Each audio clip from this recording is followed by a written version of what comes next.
Hi ಎಲ್ಲರಿಗೂ, Sunita home ಕಿಚನ್ಗೆ ಸ್ವಾಗತ. ಇವತ್ತು ನಾನು ಸೋರೆಕಾಯಿಂದ ಪಾಯಸ ಹೇಗೆ ಮಾಡೋದು ಅಂತ ತೋರಿಸ್ಕೊಡ್ತಾ ಇದ್ದೀನಿ.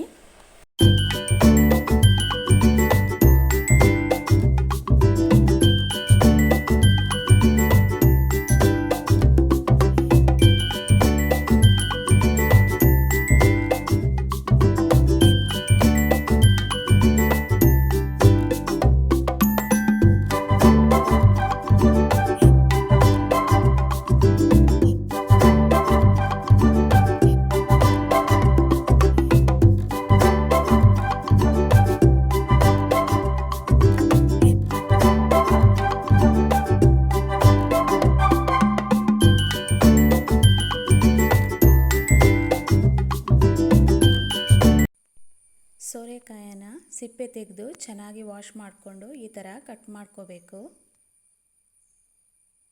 ಈ ಪಾಯಸಕ್ಕೆ ತೆಂಗಿನ ಹಾಲು ತೆಗಿಲಿಕ್ಕೆ ನಾನು ಅರ್ಧ ಒಳೆಯಷ್ಟು ತೆಂಗಿನಕಾಯಿನ ತಗೊಂಡಿದ್ದೀನಿ. ಇದನ್ನು ಚೆನ್ನಾಗಿ ತುರ್ಕೊಂಡು ಇಡೀ ತೆಂಗಿನಕಾಯಿ ತುರಿನ ಮಿಕ್ಸಿ ಜಾರಲ್ಲಿ ಹಾಕಿ ಒಂದು 1/4 ಲೋಟ ನೀರು ಹಾಕಿ ಗ್ರೈಂಡ್ ಮಾಡಿಕೊಂಡು ಈ ಥರ ದಪ್ಪವಾದ ತೆಂಗಿನಕಾಯಿ ಹಾಲನ್ನು ತೆಗೆದಿಡ್ತಾ ಇದ್ದೀನಿ.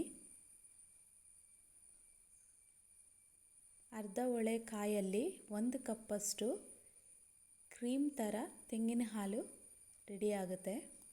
ಅದೇ ಮಿಕ್ಸಿ ಜಾರಿಗೆ 4 ಏಲಕ್ಕಿ, ಅರ್ಧ ಕಪ್ಪಷ್ಟು ಬೆಲ್ಲ ಹಾಗೆ 1 ಕಪ್ಪಷ್ಟು ನೀರು ಹಾಕ್ಕೊಂಡು ಮತ್ತೆ ಗ್ರೈಂಡ್ ಮಾಡ್ಕೋಬೇಕು.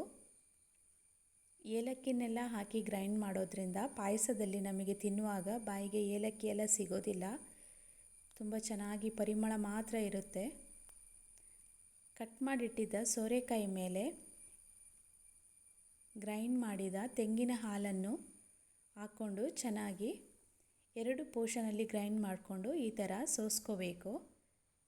ಪಾಯಸನ ಯಾವಾಗಲೂ ತೆಂಗಿನ ಹಾಲಲ್ಲೇ ಮಾಡಿದ್ರೆ ತುಂಬ ಚೆನ್ನಾಗಿರುತ್ತೆ.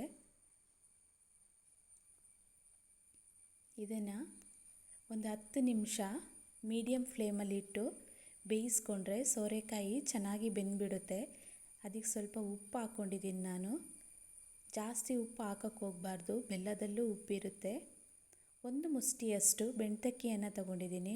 ಅದನ್ನು ಒಂದು ಅರ್ಧ ಗಂಟೆ ನೆನೆಸೋಕ್ಕಿಟ್ಟು ಮಿಕ್ಸಿ ಜಾರಲ್ಲಿ ಹಾಕಿ ಚೆನ್ನಾಗಿ ನುಣ್ಣಗೆ ರುಬ್ಕೋಬೇಕು.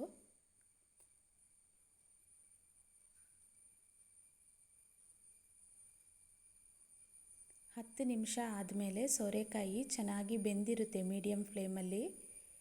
ಕಡ್ದಿಟ್ಟಿದ್ದ ಅಕ್ಕಿ ಹಿಟ್ಟನ್ನು ಅದ್ರ ಮೇಲೆ ಹಾಕ್ಕೊಂಡು ಚೆನ್ನಾಗಿ ಈ ಥರ ಮಿಕ್ಸ್ ಮಾಡೋದ್ರಿಂದ ಪಾಯಸ ದಪ್ಪವಾಗಿ ಬರುತ್ತೆ. ಈ ಥರ ಚೆನ್ನಾಗಿ ಬೇಯಿಸ್ಕೋಬೇಕು. ಅಕ್ಕಿ ಹಿಟ್ಟು ಬೆಂದಾಗ ಪಾಯಸ ದಪ್ಪವಾಗಿ ನೋಡಿ ಈ ಥರ ದಪ್ಪವಾಗಿ ಬರುತ್ತೆ.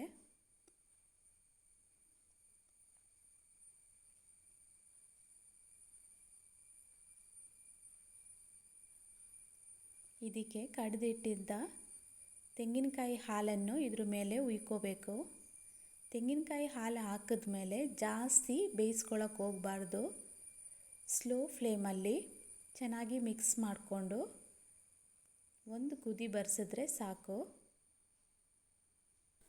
ಪಾಯಸಕ್ಕೆ ಗೋಡಂಬಿ ದ್ರಾಕ್ಷಿನ ತುಪ್ಪದಲ್ಲಿ ಹುರ್ಕೊಂಡು ಹಾಕ್ಕೊಂಡ್ರೆ ತುಂಬ ರುಚಿಯಾಗಿರುತ್ತೆ ಪಾಯಸ. ತುಪ್ಪದ ಪರಿಮಳನೂ ತುಂಬ ಚೆನ್ನಾಗಿ ಬರುತ್ತೆ.